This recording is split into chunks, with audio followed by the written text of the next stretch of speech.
السلام علیکم ناظرین، میں خورشید سادات اور آپ دیکھ رہے ہیں سادات فیکٹس۔ ناظرین، سادات فیکٹس چینل میں خوش آمدید۔ 25 مئی 1998 کی شام ایک پاکستانی طیارے کو ہائی جیک کر لیا گیا۔ اس ہائی جیکنگ کا آغاز تو کسی بھی دوسری ہائی جیکنگ کی طرح ہی ہوا، لیکن انجام کچھ ایسا ہوا کہ جس کی تاریخ میں مثال نہیں ملتی۔ PIA کے فوکر F-27 طیارے نے گوادر سے کراچی کے لیے ٹیک آف کیا تو کچھ ہی وقت کے بعد جہاز میں موجود 3 ہائی جیکروں نے عملے کو یرغمال بنا لیا۔ طیارے میں 33 مسافر اور عملے کے 5 ارکان سوار تھے اور اسے اغوا کرنے والے 3 افراد کا تعلق بلوچستان کے ایک مسلح علاحدگی پسند تنظیم سے تھا۔ ہائی جیکروں نے پائلٹ کو حکم دیا کہ وہ طیارے کو بھارت لے جائے۔ انہوں نے اپنی منزل بھارتی دارالحکومت بتائی۔ پائلٹ نے ہائی جیکروں کو بتایا کہ ایندھن کی کمی کے باعث نئی دلی تک جانا ناممکن ہوگا، البتہ ایندھن بھروانے کے لیے بھارتی شہر حیدرآباد میں اترا جا سکتا ہے۔ بہادر پائلٹ نے خطرناک صورتحال میں بھی اپنے حواس قائم رکھے اور انتہائی ذہانت کا مظاہرہ کرتے ہوئے بھارتی حیدرآباد کے بجائے پاکستانی حیدرآباد کی ایئرپورٹ حکام کے ساتھ رابطہ کر لیا۔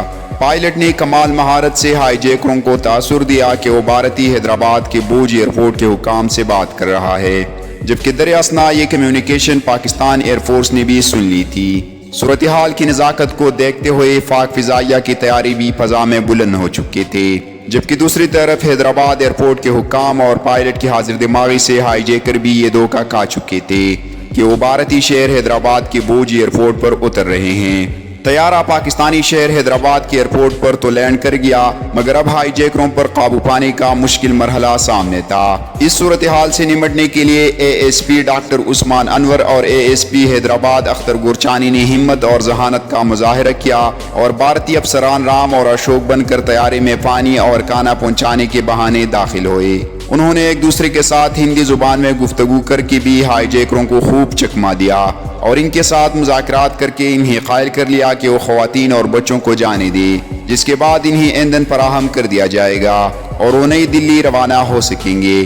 خواتین اور بچوں کے طیارے سے نکل جانے کے بعد جب پولیس افسران نے ہائی جیکروں کا دھیان اپنی باتوں میں لگا رکھا تھا تو پاک آرمی کی کمانڈوز اور آرمی رینجرز کے جوان طیارے کی اگلی اور پچھلی سمت سے بجلی کی سی تیزی سے داخل ہوئے اور مسلح ہائی جیکروں پر جپٹ پڑے۔